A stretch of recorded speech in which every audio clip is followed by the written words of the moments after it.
Muraho iyo bigeze muri ibi bihe nta kindi kinza mu mutwe no mu bitekerezo uretse wa mugani ngo amafuti y'umugabo nibwo buryo bwe. Uyu mugani ushobora kuba umwe mu myinshi yasobanura imyitwarire ya Amerika ku Rwanda iyo bigeze kuri jenoside yakorewe abatutsi.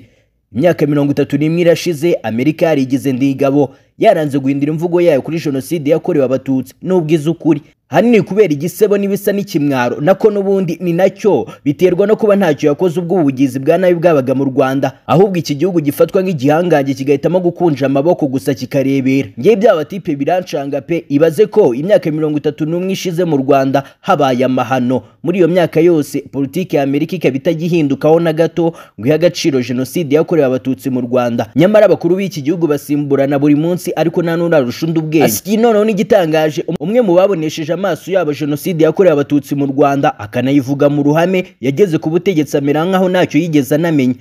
Nakoreka no gukabya da. Umujyanama wa Trump Masad Bules aherutse kuganira rimwe mu binyamakuru byo mu Rwanda nyuma yo kugirana ikiganiro na Kagame w'u Rwanda. Maze mu kwicisha bugufi kwinshi Masad ati ndashaka gufata umwanya wo kwibuka ibihumbi by'inzirakarengane z'abatutsi, abagabo n'abagore n'abana bishwe bunyamaswa muri jenoside.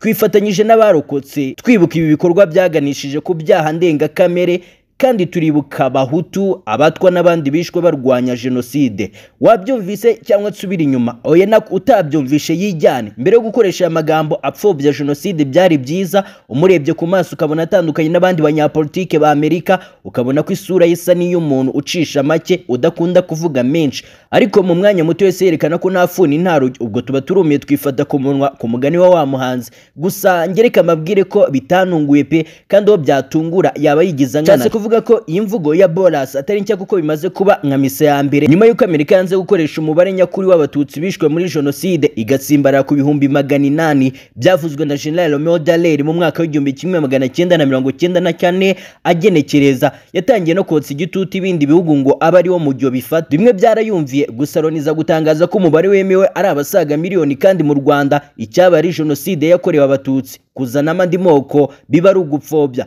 Wahoze ari ambasaderi wa Amerika muri Loni Kelly Craft yigeze kuvuga ko igihugu cye kitishimiye uburyo ibiganiro byaganishije ku mwanzuro wo guhitamo inyito ya jenoside yakorewe abatutsi mu Rwanda mu mwaka w'1994 byakozwemo. Sayo magambo gusa, ahubwo icyo gihe yavugaga ko igihugu kibona ko gukoresha iyo mvugo igarukira gusa ku kuvuga jenoside yakorewe abatutsi mu Rwanda ari ukwirengagiza uburemere n'ingaruka iyi jenoside yagize ku yandi matsinda y'abantu. Imvugo ye isa n'iyivuguruza kuko ibyo bitajya bivugwa na gato iyo bigeze kuri jenoside yakorewe abayahudi, kandi nayo yarahitanye abandi bantu b'ingeri zinyuranye. Muri Mata umwaka w'1994 bahigishwaga uruhindu bari abatutsi gusa hagamijwe kubarimbura nta n'umwe usigaye. Abahutu cyangwa abatwa baba barishwe ntabwo bazize kuba ari abahutu cyangwa se abatwa. Izi bitekerezo byabo byabaga biganisha ku kudashyigikira iyicwa ry'abatutsi cyangwa se bakazira ubugizi bwa nabi n'impanuka nko kuba umuntu yakandagira kuri mini ikamuturikana n'ibindi. Umugambi wari uhari wari wo kurimbura abatutsi.